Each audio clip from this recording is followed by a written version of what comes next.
As we cruise well into August, and it's almost done already, can you believe it? I know many of us are starting to think about the upcoming December holidays. What? Now, typically holidays are dependent on two things, what we want and what we can afford. Now, in today's Money Matters, I've got some questions for the table about holiday planning and two people that definitely deserve more holidays than we can think of.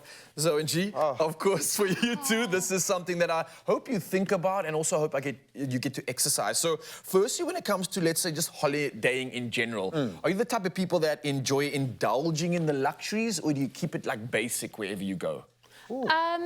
It depends. I think often we do these little weekends away. Yeah. We love to be in self-catering units. We like the isolation, the privacy that comes with it. Yeah. And that means you have to cook for yourself, which we prefer. But every now and then we love to spoil ourselves. And then you book accommodation where you then get fed. Get spurred. Yeah, literally, and they fan. It's not often. You get fed, but the bank account doesn't get fed in Yeah, that example. exactly. But these are the rewards that you give yourself. I'm definitely a bit of both. Yeah. I absolutely love going rustic. I love like getting as close to nature and getting back into that vibe. I can camp quite comfortably, but I'm also not shy of a little 5-star. Not shy, okay. Absolutely love if you had to try to figure this out, right, where would you spend most of your money on a holiday? Would it be accommodation, travel, food, or experiences? Where does most of the money go to? Experiences. I try and spend as little on accommodation if it's in a place I've never been to before. And the food, I'm savvy. I like to book accommodation that includes breakfast, and then I'll spoil myself with a late lunch, early dinner. It's kind of like a two-meal kind of travel experience. That's efficient. Very good, yeah. You can see you're well-travelled. And it's worth kind of planning properly, because then you can stretch your rands out so much more and still get a bit of both, get a bit of the luxury as well. I think experiences, and obviously for me, that's the main thing. Why you travel is to go and experience new things and meet new people and see new places. So that's the focus. And, I mean, you can do it without eating for an entire day and experience amazing things. I'll never forget my mom taking me to some West End, like a really high-end show, and us sitting eating takeout on the steps outside. All these people in tuxedos walked in to go and watch the show. And I was eating my chips, like, oh, my word. But I got to see one of the best shows in the world as a result of that. So nice. Let's play in the hypothetical, and I want to see the fire light up in you.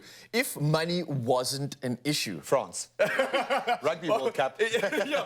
G, first, explain your perfect holiday to me, man. What would it actually be? It's a difficult one, because I'd love to take my kids overseas for them to experience more. So take them somewhere wondrous. I think, but we are just so in desperate need of chill time. So I'm thinking a balance of both, like a Bali type vibe, where you can have the green spaces, you can have the sea, you can have adventures, but you can also just roam on a beach. Yeah, 100%. So it's a little bit of both, but right now, to be honest, all I want to do is get my kids into the bush. That's all I want to do. So a bit of 5-star luxury in the bush. Boom. Perfect balance. Yeah. Right, I'm just checking out tickets right now. What does your perfect holiday look like without money being an issue? Oh, listen, this is on my bucket list. I want to see giant ice glaciers. So I want to go to Alaska. I want to go on one of those experiences where you can go kayaking in the freezing cold water and you're amongst these giant ice glaciers. It's so random, but that's something that's on my bucket list. It's so beautiful. But you get there and you're like, and then? You go skiing, you have hot chocolate. Have a sip of water. Look, I must say, those Scandinavian countries have adventure like you cannot imagine. Think hiking, but putting spikes on otherworldly. Think a world on another, just experience altogether. But for that being said, I hope you are geared up, I hope you're hyped up, and maybe even talking about that holiday in December, seeing that it's only like 4 months away. What?